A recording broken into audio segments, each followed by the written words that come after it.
नमस्कार दोस्तों, इस वक्त की तमाम बेहद बड़ी खबरें आप लोगों के लिए लेकर के आए हैं दोस्तों, जहां पर एक एक करके चलेंगे। दिन भर की सभी बड़ी खबरें आप तक आगे इसी वीडियो के माध्यम से पहुंचाएंगे। लगातार हमारे साथ आगे इसी वीडियो में बने रहिएगा। खबरों में बढ़ने से पहले अगर आप लोग भी यही मानते हैं कि यहां पर देश की जनता महंगाई, बेरोजगारी और तानाशाही के खिलाफ में मतदान कर रही है, तो अभी इस वीडियो को लाइक कीजिएगा, चैनल को फ्री में सब्सक्राइब करके कमेंट बॉक्स में जय हिंद जय भारत जरूर ही कमेंट कीजिएगा। पहली और बड़ी खबर बताते चले, लोकसभा चुनाव के बीच में सुप्रीम कोर्ट से बेहद ही बड़ा झटका लग सकता है भाजपा को। जी हां दोस्तों, आप लोगों को बताते चले, इंडिया गठबंधन की बड़ी जीत सुप्रीम कोर्ट से हो सकती है। लोकसभा चुनाव के बीच में क्या कुछ खबर आ रही है बताते चले। सुप्रीम कोर्ट ने कुछ शर्तों पर अरविंद केजरीवाल को अंतरिम जमानत देने के संकेत दे दिए हैं। अगर ऐसा हुआ तो बीजेपी और आरएसएस की जड़ें ही हिल जाएंगी। बड़ी खबर आ रही है कि मंगलवार को सुप्रीम कोर्ट अरविंद केजरीवाल की अंतरिम जमानत पर सुनवाई करेगा। अरविंद केजरीवाल को चुनाव के चलते अंतरिम जमानत पर अब सुप्रीम कोर्ट विचार करेगा। मंगलवार यानी कि 7 मई को होगी अब पूरे मामले पर सुनवाई। बताते चले आप लोगों को, सुप्रीम कोर्ट ने ईडी से कहा है कि अगली सुनवाई में वो अंतरिम जमानत की शर्तें भी बताए। मंगलवार सुबह 10:30 बजे अरविंद केजरीवाल की अंतरिम जमानत पर सुनवाई होगी। सुप्रीम कोर्ट ने कहा है कि अभी हम कुछ नहीं कह रहे हैं, लेकिन ईडी पूरी तरह से तैयार रहे, हम पूछ सकते हैं। सुप्रीम कोर्ट ने ईडी से यह भी पूछा है कि उसके मुताबिक केजरीवाल जेल से फाइल साइन कर सकते हैं या नहीं। ये यहां पर सुप्रीम कोर्ट ने आज की सुनवाई में संकेत दे दिए हैं केजरीवाल को जमानत देने के, क्योंकि पिछली सुनवाई पर ही यहां पर बताते चले सुप्रीम कोर्ट ने ईडी पर सवाल खड़े किए थे और पूछा था कि जो ये टाइमिंग है इस पर आपका क्या कहना है। चुनाव के टाइम पर ही अरविंद केजरीवाल गिरफ्तार क्यों किए गए हैं, और आज सुप्रीम कोर्ट की ये टिप्पणी की हम चुनाव के चलते अरविंद केजरीवाल की जो जमानत देने की शर्तें हैं उस पर विचार करेंगे। वो शर्तें हमें ईडी यहां पर बताया करके अगली सुनवाई यानी कि 7 मई को। ये यहां पर बड़ी खबर आई है दोस्तों। यहां पर दोस्तों कुल मिलाकर के कह सकते हैं कि अब जल्द ही भाजपा को एक बेहद ही बड़ा झटका सुप्रीम कोर्ट से लगता हुआ नजर आ सकता है। अगर केजरीवाल जेल से बाहर आते हैं तो ये बीजेपी को एक तगड़ा झटका होगा। अगर आप लोग भी यही मांग करते हैं कि केजरीवाल जल्द से जल्द रिहा होने चाहिए तो अभी इस वीडियो को लाइक कीजिएगा। इसके साथ ही बड़ी खबर दोस्तों सामने निकल के आ रही है, बताते चलें, रायबरेली से राहुल गांधी ने दाखिल किया है नामांकन। सोनिया गांधी, मल्लिकार्जुन खड़गे समेत प्रियंका गांधी रही हैं नामांकन के दौरान मौजूद। बताते चलें, लोकसभा चुनाव में यूपी की अमेठी और रायबरेली सीट पर काफी इंतजार के बाद आखिरकार कांग्रेस ने अपने उम्मीदवार घोषित कर दिए। आज सुबह ही इसी कड़ी में रायबरेली लोकसभा सीट से कांग्रेस के प्रत्याशी राहुल गांधी ने नामांकन पत्र भी दाखिल कर दिया है। इस मौके पर राहुल गांधी के साथ में उनकी मां सोनिया गांधी, कांग्रेस के अध्यक्ष मल्लिकार्जुन खड़गे और कांग्रेस की नेता प्रियंका गांधी भी मौजूद रहीं।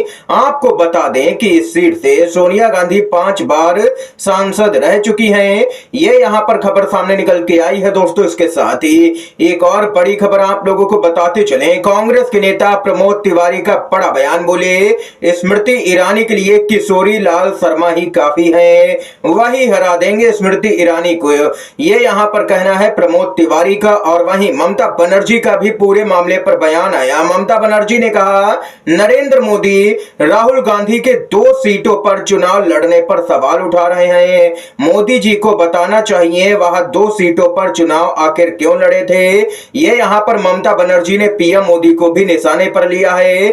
बताते चले कि यहां पर पीएम मोदी का कहना है कि राहुल गांधी वायनाड से डर करके रायबरेली भाग गए हैं। ये पीएम मोदी का कहना है। चुनावी रैलियों में कम से कम राहुल गांधी देश की 2 सीटों से चुनाव तो लड़ रहे हैं, क्या नरेंद्र मोदी दक्षिण की किसी सीट से चुनाव लड़ने की हिम्मत कर सकते हैं। यहां तक कि एक यूजर ने तो कह दिया है कि नरेंद्र मोदी में क्या इतनी हिम्मत है कि वह दक्षिण से किसी भी लोकसभा सीट से चुनाव लड़ सके। राहुल गांधी उत्तर दक्षिण देश के किसी भी हिस्से से चुनाव लड़ सकते हैं, ये तो साफ हो ही गया है। लेकिन क्या पीएम मोदी साउथ से चुनाव लड़ सकते हैं, ये यहां पर दोस्तों खबर सामने निकल के आई है।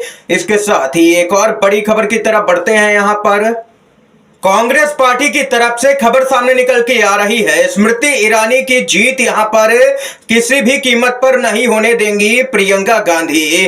प्रियंका गांधी को अमेठी संभालने और कांग्रेस के लिए यह सीट जिताने की जिम्मेदारी दे दी गई है। वह 12 दिनों तक अमेठी और रायबरेली दोनों जगह पर कैंप करेंगी और स्मृति ईरानी से तगड़ा मुकाबला करेंगी खुद प्रियंका गांधी। अब यहां पर मोर्चा संभालेंगी और दोनों सीटों पर कांग्रेस पार्टी की जीत प्रियंका गांधी अब सुनिश्चित करेंगी और ताबड़तोड़ तरीके से रैलियां की जाएंगी, रोड शो किए जाएंगे और अखिलेश यादव भी यहां पर चुनावी प्रचार करते हुए नजर आ सकते हैं दोनों ही सीटों पर।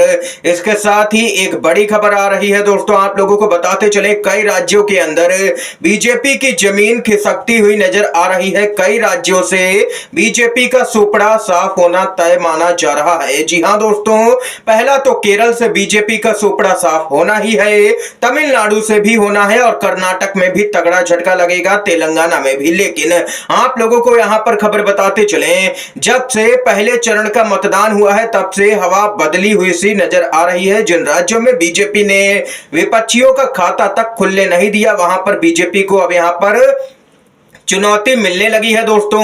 हिमाचल प्रदेश, उत्तराखंड, दिल्ली, हरियाणा, मध्य प्रदेश, महाराष्ट्र, राजस्थान, बिहार, छत्तीसगढ़, कर्नाटक और झारखंड, इन राज्यों में बीजेपी की सीटें कम हो रही हैं। कितनी कम होंगी ये अभी कहना मुश्किल है, लेकिन कम जरूर होंगी। इन राज्यों की लगभग सभी सीटें 2019 में बीजेपी ने जीती थी। तब यहां पर बीजेपी मुश्किल से 300 पार कर पाई थी, तो 400 पार का तो भाजपा वाले सपना देखना भी छोड़ दें, क्योंकि इस बार तो इन सभी राज्यों के अंदर भाजपा की सीटें कम हो रही हैं, ये यहां पर तय है। यानी कि कुल मिलाकर के देख सकते हैं कि कई बड़े राज्यों के अंदर बीजेपी को तगड़ा नुकसान उठाना पड़ रहा है सीटों के लिहाज से, और कह सकते हैं कि भाजपा 250 सीटों तक ही सिमट सकती है, ये यहां पर खबर आई है। इसके साथ ही एक और अपडेट की तरफ दोस्तों बढ़ते हैं। यहां पर यूपी बीजेपी के अंदर जबरदस्त तरीके से अंतर्कलह देखने को मिल रही है। बीजेपी की मीटिंगों में नहीं पहुंच रहे हैं केशव प्रसाद मौर्य। लखनऊ में तो कुछ ऐसा ही नजारा देखने को मिला है। जी हां दोस्तों, बताते चलें, लखनऊ में अमित शाह पहुंचे थे। अमित शाह ने संगठन की मीटिंग ली, जिसमें योगी आदित्यनाथ भी शामिल हुए और ब्रजेश पाठक जो कि डिप्टी सीएम है वे भी शामिल हुए। लेकिन दूसरे डिप्टी सीएम जो कि हैं यहां पर बताते चले आप लोगों को, केशव प्रसाद मौर्य, वे यहां पर बैठक में शामिल नहीं हुए हैं। अमित शाह के सबसे विश्वसनीय है केशव प्रसाद मौर्य, यहां पर जो बैठक हुई है उसमें शामिल नहीं हुए हैं। ये यहां पर देख सकते हैं, यूपी से खबर आई है, यानी कि अंतर्कलह भाजपा के अंदर खुलकर के अब सामने आने लगी है। और लोकसभा के चुनाव में अगर बीजेपी को हार का सामना करना पड़ता है तो ये अंतर्कलह अब फिर खुल करके सामने आ जाएगी यूपी के अंदर। ये यहां पर खबर आई है दोस्तों। बताते कि केशव प्रसाद मौर्य लगातार यहां पर ये दबाव बनाते रहे हैं कि उनको मुख्यमंत्री बनाया जाए, लेकिन हर बार उनको डिप्टी सीएम का पद ही दे दिया जाता है, जिसके कारण वे लगातार नाराज भी बताए जाते रहे हैं। इसके साथ ही दोस्तों एक और बड़ी खबर आ रही है, विश्व प्रेस स्वतंत्रता दिवस के मौके पर यहां पर रैंक जारी की गई है। प्रेस फ्रीडम इंडेक्स में भारत का स्थान काफी खराब नंबर पर रहा है। 2021 में 142 नंबर पर थी हमारी यहां पर मीडिया, 2022 में 150 नंबर पर और 2023 में 161 नंबर पर पहुंच गई है। 2023 में विश्व प्रेस स्वतंत्रता सूचकांक में भारत की रैंकिंग 180 देशों में 150 से गिर करके 161 हो गई है। प्रेस हमारे लोकतंत्र का चौथा स्तंभ है, लेकिन भारत में प्रेस की स्वतंत्रता एक नई गिरावट पर पहुंच गई है। देश के लोकतंत्र पर हमला हो रहा है, हम इसकी रक्षा के लिए प्रतिज्ञा लेते हैं। कांग्रेस पार्टी ने ये ट्वीट यहां पर किया है। यानी कि कुल मिलाकर के देख सकते हैं कि ये रिपोर्ट ये बताती है कि देश के अंदर बिल्कुल भी मीडिया स्वतंत्र नहीं है, उस पर पहरा है, उस पर दबाव डाला जाता है। ये यहां पर देख सकते हैं इस समय की आज की तमाम बेहद बड़ी खबरें, मुख्य समाचार थे जो हमने आप लोगों तक दोस्तों पहुंचाए हैं। अगर आप लोगों को यह वीडियो पसंद आया हो तो आप इस वीडियो को लाइक कीजिएगा, ज्यादा से ज्यादा इन खबरों को, मुख्य समाचारों को शेयर कीजिएगा अपने सभी दोस्तों में, और चैनल पर नए हैं तो दोस्तों चैनल को जरूर ही सब्सक्राइब कीजिएगा। वीडियो देखने के लिए आप सभी दोस्तों का बहुत बहुत धन्यवाद। जय हिंद, जय भारत।